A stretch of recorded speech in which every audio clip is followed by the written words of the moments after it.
तो जो अगला कॉन्सेप्ट है हमने यहाँ से तो पढ़ लिया है, अपने शॉर्ट नोट से पढ़ लिया है, लेकिन अब आपको इसको डिटेल में पढ़ना चाहिए कहाँ से, स्टडी मैप से। कुछ एग्जाम्पल्स दिए हैं जो इंपॉर्टेंट है एग्जाम के पॉइंट ऑफ व्यू से, इसके लिए हम यहाँ से पढ़ेंगे इसको। एक मिनट लेना, मैं खाली फटाक से इसको अनलॉक कर लेती हूँ। चलो अब आपको यहाँ पे जो भी कॉन्सेप्ट लिखा है बहुत ध्यान से पढ़ना है और समझना है, ठीक है। Pay attention. Offer is different from मियर statement of intention. अभी आपने बोला स्टेटमेंट ऑफ इंटेंशन, आप अपना इंटेंशन बता रहे हो, क्या वो ऑफर है? आप इंटेंशन बता रहे हो, मुझे ये करना है, करने की इच्छा है, क्या ये ऑफर है?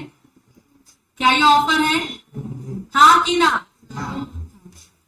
An invitation to offer, invitation to offer मतलब ऑफर के पहले का जो फेज होता है उसको इन्विटेशन टू ऑफर बोलते हैं। तो इसमें क्या आता है? प्रॉस्पेक्टस आता है, या फिर आपने डिस्प्ले, अभी विंडो शॉपिंग करते हो आप लोग, व्हाट इज विंडो शॉपिंग? रास्ते में चलते हुए देखने का क्या क्या अच्छे अच्छे आइटम बिक रहे हैं, उसको बोलते हैं विंडो शॉपिंग। तो आप विंडो शॉपिंग में देखते हो कोई तो मैनिक्यू है जिसके ऊपर अच्छा कपड़ा लगा के रखा है वो लोगों ने, उसका प्राइस स्टाइल लगा के देख लेते हो आप लोग जाके। दैट इज अगेन क्या? Invitation to offer, not offer, that is invitation to offer. Mannequins जो होते हैं जिनको कपड़े पहना के टैग लगा के रखते हैं, that is invitation to offer. If you are willing to pay और negotiate, then come and negotiate और pay and then take back the goods, तो वो होता है ऑफर। तो पहले वो क्या होता है? ऑफर की जो पहले का स्टेज है that is invitation to offer. Option sale होने वाला है, ऑप्शन सेल का एडवर्टाइजमेंट आता है, आप चाहते हो कि आप उस ऑप्शन सेल में पार्टिसिपेट करो, बिड करो और उस प्रोडक्ट को खरीदो, बराबर की नहीं? तो बिडिंग करने के जो पूरे प्रोसेस या बिडिंग तक के जो प्रोसेस होता है उसको हम क्या बोलते हैं? Invitation to offer. Option sale का एडवर्टाइजमेंट होना इट्स इन्विटेशन टू ऑफर, कि आप लोग आके अपने अपने बिड्स प्रेजेंट कर सकते हो और जो भी हाईएस्ट बिडर होगा उसको क्या मिलेगा? वो गुड्स मिल जाएगा, ठीक है। अब मियर कम्युनिकेशन ऑफ इंफॉर्मेशन, कुछ इंफॉर्मेशन थी, आपने किसी और को इंफॉर्मेशन बता दी, तो क्या वो ऑफर होगा? नहीं। प्रोस्पेक्टस ऑफर हो सकता है क्या? प्रोस्पेक्टस कब होता है? जनरली जब कोई कंपनी आईपीओ लेके आती है या एफपीओ लेके आती है। जब कोई कंपनी आईपीओ या एफपीओ लेके आते हैं तो कंपनी का हिस्ट्री जो होता है, कंपनी शुरू कहां से हुई और आज तक कंपनी का स्टेटस क्या है, वो पूरा कंपनी के प्रोस्पेक्टस में लिखा होता है। और इस पे लास्ट पे एक पेज पे लिखा होता है एप्लीकेशन फॉर्म। तो ये सब हिस्ट्री पढ़ने के बाद अगर आपको कंपनी अच्छी लगी है then you make an application to the company. फिर कंपनी डिसाइड करेगी कि आपको शेयर देना है या नहीं देना है। That is known as prospectus. Again invitation to offer, not an offer. Last advertisement. तो न्यूज़पेपर में बहुत सारे एडवर्टाइजमेंट होते रहते हैं कि जो भी इंटरेस्टेड पर्सन है या कैंडिडेट है अपना रेज्यूमे भेज दे इस नंबर पे, बराबर की नहीं? That is invitation to offer, not an offer. तो कैसे ऑफर इन सारे टर्म से अलग है? कौन कौन से टर्म्स है? Mere statement of intention, invitation to offer, mere communication of information, prospectus और एडवर्टाइजमेंट, ठीक है। अब इसको आपको डिटेल में एनालाइज करना है। स्टेटमेंट ऑफ इंटेंशन और अनाउंसमेंट, ये हम लोगों ने पढ़ लिया था। पापा अपने बेटे को अपने प्रॉपर्टी का मालिक बनाना चाहते हैं, इच्छा रखते हैं, it is a statement of intention. Offer नहीं दिया बेटे को कि मेरी प्रॉपर्टी खरीद लेती हूँ। दूसरा, कोई अनाउंसमेंट करता है कि 12th में अगर बच्चों को 95% से ज्यादा का क्या आएगा? परसेंटेज आएगा, तो उसको हम क्या देंगे? स्कॉलरशिप देंगे। ये ऑफर नहीं है, क्या है? इन्विटेशन टू, सॉरी इन्विटेशन भी नहीं है, क्या है? खाली एक बेसिक सा अनाउंसमेंट है। अनाउंस कर रहे हैं कि हाँ हम ऐसा कुछ करेंगे। तो क्या है कि अभी तक नहीं, कुछ ऑफर्स होंगे, कुछ टर्म्स होंगे जो आपको नेगोशिएट करने होंगे। नेगोशिएट करने के बाद शायद से वो आपके लिए ऑफर बने, तब तक वो ऑफर नहीं है, खाली क्या है? अनाउंसमेंट है। अब सेकेंड पॉइंट क्या लिखा है? Offer must be distinguished from an answer to a question. तो अगर आपको आगे कोई 4 क्वेश्चन पूछता है, 4 में क्या आप 2 क्वेश्चन या 1 क्वेश्चन को आंसर कर देते हो, तो क्या ये ऑफर बन जाता है? क्वेश्चन पूछना और उसको आंसर करना, क्या ये ऑफर हो जाता है?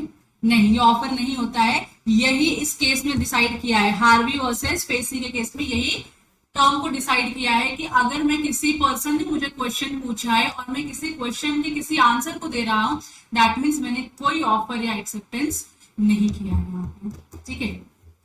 तो क्या हुआ है देखो, इन दिस केस, कौन से केस में हुआ है? हार्वी वर्सेस फेसी के केस में। Privy Council succinctly explained the distinction between offer and invitation to offer। तो इस केस में लोगों ने क्या है, कोर्ट ने क्या किया है? डिस्टिंक्शन दिया है कि offer versus invitation to offer क्या होता है, इन दोनों को डिस्टिंग्विश किया है।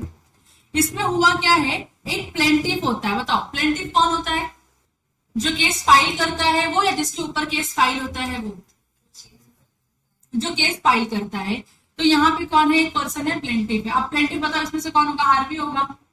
केस जो फाइल करता है उसका नाम पहले लिखा जाता है, प्लेंटिफ का नाम पहले आता है। तो हार्वी ने क्या किया है, केस फाइल किया। तो Harvey is referred as plaintiff, जिसने केस इनिशिएट किया है, जिसने केस फाइल किया है। मतलब इसको हम एप्लीकेंट भी बोल सकते हैं, या इसको आप अग्रीव्ड पार्टी बोल सकते हो, शायद इसके साथ बुरा हुआ है इसके लिए इसने क्या किया, केस फाइल किया है। So in the given case plaintiffs through a telegram asked the defendants two questions। मतलब इस भाई साहब ने क्या किया है, टेलीग्राम आप लोगों को भी पता है, आप लोग यूज करते हो टेलीग्राम। टेलीग्राम को यूज करके दो क्वेश्चन पूछे हैं। किसको पूछे दो क्वेश्चन, डिफेंडेंट को। डिफेंडेंट कौन है, फेसिंग। तो प्लेंटिफ ने डिफेंडेंट को दो क्वेश्चन पूछे वाया टेलीग्राम। जैसे आप लोग व्हाट्सएप पे क्वेश्चन पूछते हो, इंस्टाग्राम पे क्वेश्चन पूछते हो, वैसे इसने टेलीग्राम पे क्वेश्चन पूछा। क्वेश्चन नंबर 1 क्या है, will you sell us Bumper Hall Pen. एक कोई ब्रांड की कंपनी है जिसने जो पेन बेचते, तो उसका क्वेश्चन क्या था पहला, कि क्या आप हमको पेन बेचोगे, कौन सी वाली, बम्पर हॉल पेन। पहला क्वेश्चन क्लियर है, तो क्या आप मुझको ये पेन सेल करोगे। दूसरा, telegraph the lowest cash price, lowest price बताओ इस पेन का जिसपे हम लोग ये बाय कर सके। ठीक है, ये दो क्वेश्चन पूछे गए थे। क्या ये दो क्वेश्चन ऑफर माने जाएंगे, क्या ये ऑफर है, क्या आप सामने वाले पर्सन का असेंट ऑब्टेन करना चाह रहे हो, क्या आपने अपना इंटेंशन बताया है उनको, विलिंगनेस बताया है। क्या अपने ऑफर के डेफिनेशन में था ना सब कुछ, क्या था ऑफर का definition, signifies to another his willingness to do or abstain from doing anything। क्या इसने अपना विलिंगनेस स्पेसिफाई किया इधर, अभी तक जो पढ़ा उसमें समझ में आया विलिंगनेस स्पेसिफाई हुआ यहाँ पे, नहीं। विलिंगनेस दिख रहा है क्या, ये विलिंग है पेन खरीदने के लिए, ऐसा दिख रहा है क्या, नहीं। Is just asking question. उसके बाद थर्ड पॉइंट क्या था, with a view to obtaining the assent of that such other.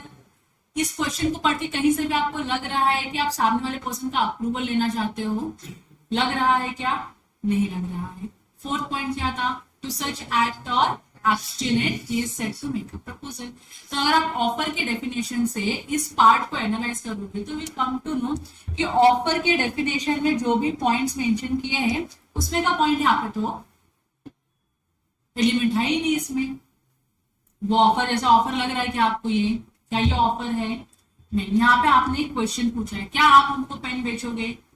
दूसरा question, telegraph the lowest price, जो भी लोवेस्ट प्राइस होगा वो बता दो हमको।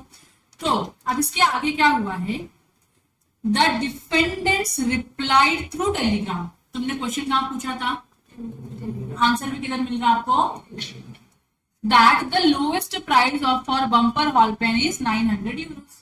बता दिया उसने। आपने कितने क्वेश्चन पूछे थे, आंसर कितने क्वेश्चन का मिला, एक। और उसने क्या बताया, लोवेस्ट जो प्राइस है उसने यहाँ पे कोट कर दिया। The plaintiff sends another Telegram स्टेटिंग, plaintiff जो है हार्वे जो, उसने क्या किया, फिर से एक मैसेज किया, we agree to buy Bumper Hall Pen at 900 euros. Agree to buy मतलब उसने कहा बेचने के लिए आपको रेडी हुआ, वो बेचने के लिए रेडी है क्या आपको पेन, आप खरीदने के लिए रेडी हो, लेकिन सामने वाला बेचना भी तो चाहिए ना, सामने वाला बेचने के लिए रेडी है क्या। अब तक के क्वेश्चन में आपको कहीं भी जो भी डिपेंडेंट की जो भी रिप्लाईज है वो पढ़ने के बाद कहीं भी आपको ये लग रहा है कि डिपेंडेंट अपना पेन इसको बेचना चाहता है, अभी तक कहीं में से ट्रीट हुआ, समझ में आया, नहीं आया। However, the defendants refused to sell the property at that price। Dependent ने बोला हम नहीं बेचेंगे आपको इस प्राइस पे, बराबर कि नहीं। आपने दो क्वेश्चन पूछा, मैंने एक क्वेश्चन का आंसर दिया, मैंने ये नहीं बोला है कि I will sell my Bumper Hall Pen to you. How can you agree to buy, जब मैं बेचने के लिए रेडी नहीं हूं तो आप खरीदने के लिए रेडी कैसे हो सकते हो, बराबर कि नहीं। तो मतलब हमें में एक्सेप्टेंस आ रहा है कि नहीं आ रहा है, ऑफर है क्या, किधर ऑफर नहीं है, लेकिन एक्सेप्टेंस हमें में नाच रहा है कि नहीं नाच रहा है, कि हाँ हमने तो एक्सेप्टेंस दे दिया। अब हुआ क्या, जब डिपेंडेंट ने मना कर दिया पेन बेचने के लिए, तो अब कोर्ट में गया case, plaintiff sued the defendant containing that they had made an offer to sell the property at 900 euros. था कहीं पे ऑफर? ये क्या बोल रहा है, बहुत ही प्राउडली बोल रहा है कि सामने वाले पर्सन ने, दैट इज डिफेंडेंट ने ऑफर दिया था हमको बम्पर हॉल पेन बेचने का, लेकिन अभी वो ऑफर देने के बाद कॉन्ट्रैक्ट परफॉर्म करने के लिए मना कर रहा है। And therefore they are bound by the offer. Offer ही नहीं था तो बाउंड कहां से? ऑफर था क्या इधर?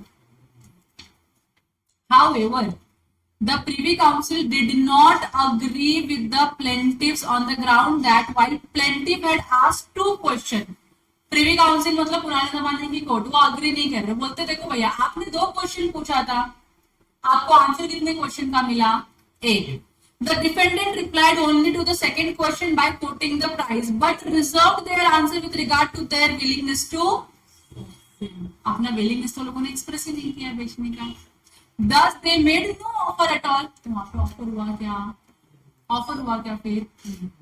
Their lordship held that the mere statement of the lowest price, मैं खाली lowest price आपको कोट कर रहा हूँ, which the vendor would sell, contained no implied contract to sell the person who had inquired about the price. तो इससे कहीं भी ये समझ में नहीं आता है कि अगर मैंने आपको मेरे प्रोडक्ट का प्राइस बताया है तो इसका ये मतलब है कि मैं अपना प्रोडक्ट आपको बेचना चाहता ही हूँ, I am giving you offer, ऐसा कहीं भी मेंशन नहीं है। इसके लिए यहाँ पे कोई ऑफर हुआ क्या?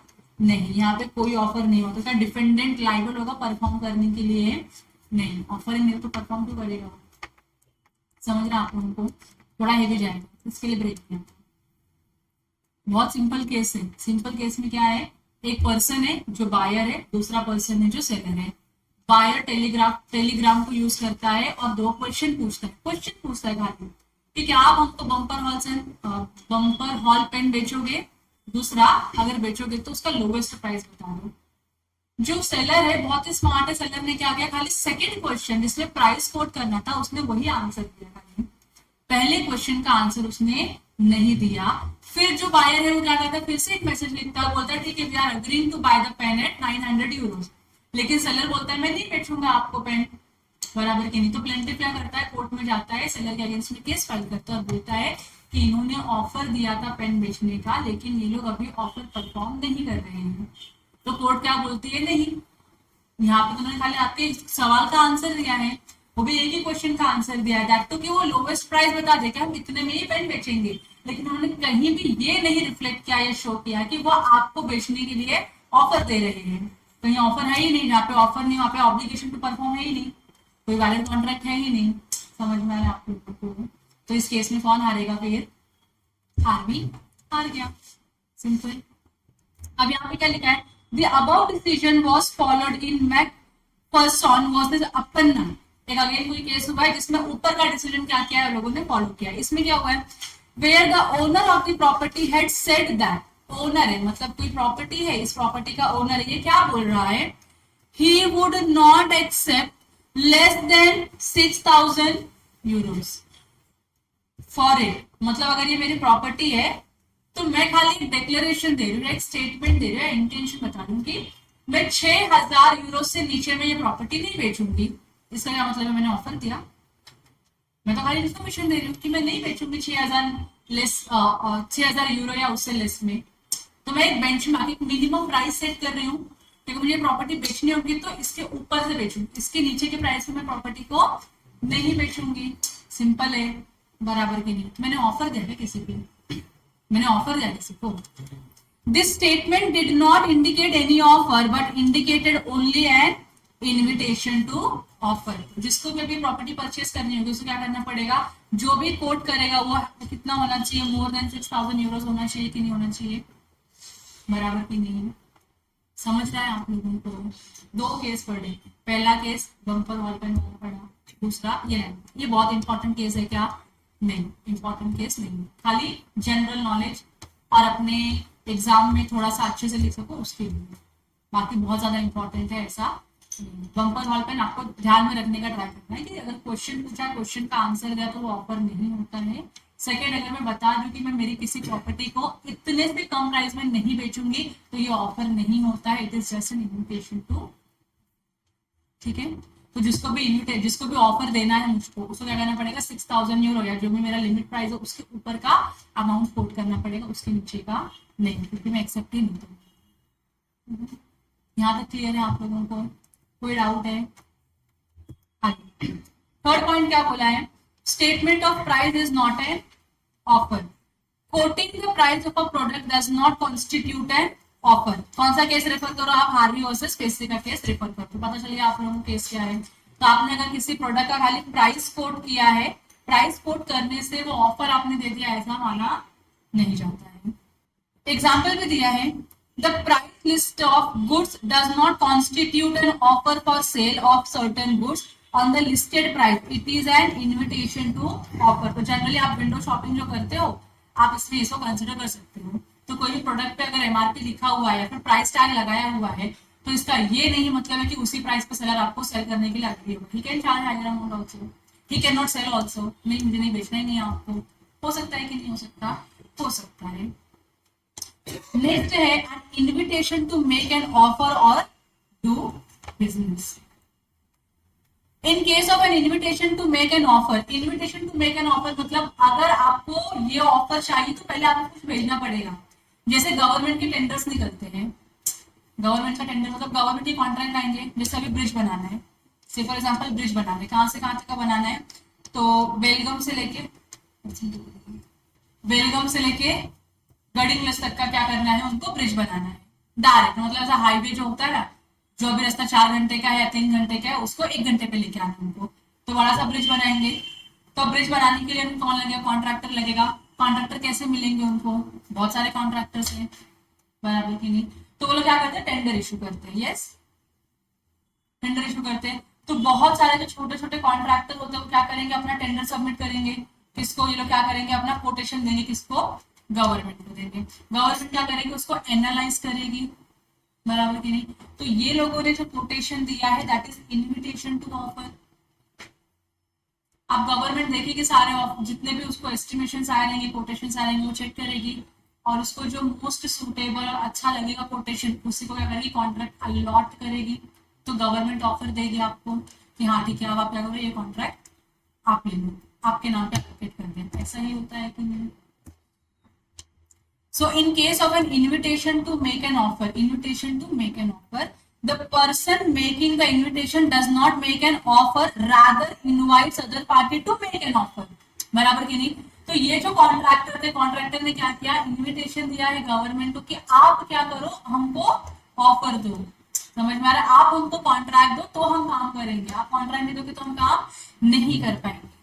His objective is to send out the invitation that he is willing to deal with any person who, on the basis of such invitation, is ready to enter into a contract with him subject to the final terms and condition. जो भी final terms and condition होगा उसको आप decide करोगे, और जो भी ready है आपको उस पर्टिकुलर टर्म्स एंड कंडीशन के बेसिस पे काम करने के लिए उसको आप काम, समझा? एग्जाम्पल फिर से देख लो, an advertisement for sale of goods by auction. Auction sale आप लोगों को पता चल गया, अभी न्यूज़पेपर में एडवर्टाइज हो जाएगा कहीं ना कहीं कि भाई यहाँ पे ऑक्शन सेल लगने वाला है, ये वाली प्रॉपर्टी बिक रही है। Is an invitation to the offer, तो ये क्या है, ऑफर है क्या, नहीं, ये इन्विटेशन टू ऑफर है कि अगर आपको वो प्रोडक्ट परचेज करना है तो क्या करना पड़ेगा, आपको बिडिंग में पार्टिसिपेट करना पड़ेगा, आना पड़ेगा, बिड लगाना पड़ेगा, हाईएस्ट बिड होना चाहिए, तब जाके आपको वो प्रोडक्ट मिलेगा। इट मियरली इनवाइट्स ऑफर्स और bids made at the auction. तो यहाँ पे ऑफर नहीं है, ये क्या है, इन्विटेशन टू ऑफर, कि आप आओ और बिडिंग करो यहाँ पे, और जो जीतेगा उसको क्या मिलेगा, वो गुड्स मिलेगा। ठीक है, when goods are sold through the auction, अगर गुड्स ऑक्शन से बेचते तो क्या, the auctioneer does not contract with anyone who attends the sale. The auction is only an advertisement to sell, but the items are not put for sale. No person who have come to the auction may have the intention to purchase. Similar decision was given in the case of Harris versus Nicholson. पता नहीं क्या है Harris versus Nicholson का case, तुमको समझ में आ रहा है कुछ आगे का? यहाँ पे क्या बोला इन्होंने, the auctioneer does not contract, जो ऑक्शनर है जो बोलता है कि मैं अपना प्रोडक्ट सेल करूंगा, किसी पर्सन को अपॉइंट करते हैं कि सेल करने के लिए, वो हर पर्सन के साथ थोड़ी ना कॉन्ट्रैक्ट करता है, कॉन्ट्रैक्ट ऑफ सेल जो भी आया सबके साथ कॉन्ट्रैक्ट ऑफ सेल होगा, ऐसा होता है क्या? नहीं, जो अल्टीमेटली बिड जीतता है उसके साथ सेल होता है ना, तभी सेल ऑप्शन का कंप्लीट भी होता है, ऑप्शन का सेल तभी कंप्लीट होता है, उसके पहले कंप्लीट नहीं होता है। तो ऑप्शन क्या है? खाली एडवर्टाइजमेंट है कोई प्रोडक्ट को बेचने का, जो बिलिंग पर्सन होंगे वो आएंगे, बिड लगाएंगे और खरीदते जाएंगे। नहीं तो ऐसा भी हो सकता है कि कोई इंटरेस्टेड ही नहीं, कोई आया ही नहीं, तो ऑफर तो क्रिएट ही नहीं हुआ, तो फिर आपका प्रोडक्ट सेल होगा क्या? ओके तो जो भी पर्सन आते हैं ऑप्शन में सबका सब परचेस कर लेंगे, ऐसा ही माना जाएगा क्या? अभी तुम 10 लोग आए हो और मैं ये बहुत ही यूनिक कप बेच रही हूँ, आप 100 लोग आए हो यहाँ पे, क्या सब 100 के 100 लोगों को मिलेगा ये कप? आपको भी पता है किसी एक को ही मिलना है, किसको मिलेगा? जो हाईएस्ट बिड करेगा उसको मिलेगा। तो अल्टीमेटली सेल किसके साथ होगा? ऑफर और एक्सेप्टेंस किसके साथ होगा? जिसने हाईएस्ट बिड दिया है उसके साथ। सबके साथ होगा क्या कॉन्ट्रैक्ट? नहीं होगा। ज्यादा दिमाग को फोर्स मत करो, जितना एडजस्ट होता है एडजस्ट करो, बाकी का छोड़ दो, छोड़ दो। नहीं आना एग्जाम में, ऐसा कुछ होता है तो अपने एग्जाम में आएगा क्या? नहीं आएगा। Be positive. फिर आपको प्रोस्पेक्टस वाला एग्जांपल दिया था, I have already explain to you. आप लोग जब कॉलेज में एडमिशन लेने के लिए जाते हो तो कुछ मिलता है आपको? क्या मिलता है? एक बुकलेट देते कि नहीं बुकलेट? कभी खोल के पढ़ा उस बुकलेट को, क्या है उसके अंदर? मिला है बुकलेट तुम लोगों को कोई? तो फिर तुम्हारे लिए एग्जाम्पल वैलिड देंगे। तो मिला ही नहीं तो मैं क्या बताऊँ तुमको भी इसके आगे। अब यहाँ पे ना डिस्टिंक्शन दिया हुआ है offer versus invitation to offer में। डिस्टिंक्शन के पहले आप है ना कुछ टर्म समझ लो, ये खाली पार्ट पढ़ लो, बाकी ऊपर जो हिस्ट्री ज्योग्राफी लिखी है ये वाला जो पार्ट लिखा हुआ है, difference between offer and invitation to make an offer और what is invitation to offer, ये दोनों आपको यहाँ से नहीं पढ़ना है, ठीक है? आपको सीधा ये पढ़ना है, following are the instances of invitation to offer to buy और सेल। मतलब आपको एग्जाम में ऐसा पूछ सकते हैं कि क्या क्या सिचुएशंस है जो ऑफर नहीं बल्कि invitation to offer to buy या सेल हो सकता है। तो ये 4-5 पॉइंट है। पहला क्या है? Prospectus by a company to the public to subscribe for its share. तो मैंने आपको एग्जांपल दिया, जब कंपनी आईपीओ या एफपीओ लेके आती है तो प्रोस्पेक्टस के थ्रू आती है। तो जिनको भी शेयर्स परचेस करना होता है वो क्या करते हैं? एप्लीकेशन देते हैं कंपनी को, फिर कंपनी एक्सेप्ट करती है अगर उनको शेयर देना होगा तो, अदरवाइज रिजेक्ट कर देती है। तो ये क्या आपका इन्विटेशन टू ऑफर है, ऑफर नहीं है। दूसरा क्या है? Display of goods for sale in a shop Windows. बहुत सारे गुड्स लगे हुए थे डिस्प्ले पे, प्राइस टैग के साथ लगे होते, वो सारा का सारा क्या ऑफर है? नहीं, वो क्या है? इन्विटेशन टू ऑफर है कि आप ये अच्छे कपड़े देखो, हमारे दुकान में आओ, इंक्वायरी करो, टर्म्स एंड कंडीशंस को नेगोशिएट करो और फिर उसके बाद कपड़े लेके जाओ, बराबर कि नहीं? That is again invitation to offer. फिर उसके बाद क्या है? Advertising auction sale. Auction sale को एडवर्टाइज भी करना क्या है? इन्विटेशन टू ऑफर है कि जिसको भी इस ऑक्शन सेल में पार्टिसिपेट करना है वो आए, एप्लीकेशन फॉर्म भरे और पार्टिसिपेट करे। तो ये एडवर्टाइजमेंट दिया तो it is an invitation to offer, not an offer. और लास्ट में है quotation of price and in a reply to a query regarding the price. तो अगर आपने किसी प्राइस को कोट किया है कि हाँ भैया इस गुड्स का इतना प्राइस होता है, that is not an offer but invitation to. यहाँ तक क्लियर है आप लोगों को? तो ये 4 पॉइंट आप याद रखना, बाकी आपको ऊपर का कुछ इतना याद रखने की जरूरत नहीं है। यहाँ तक ठीक है? अब आगे आपको पढ़ना है distinction between offer and invitation to offer. पढ़ लो ये तीनों पॉइंट को और जहां पे भी डाउट आएगा मुझको पूछो। चलो आगे बढ़े जिंदगी में। वैलिड ऑफर पढ़ लिया है, यस। फिर आप लोगों ने डेफिनेशन ऑफ ऑफर भी पढ़ लिया है। अब जो ऑफर का एक लास्ट पार्ट बचता है that is types of offer. अब हमको वो पढ़ना है, ठीक है?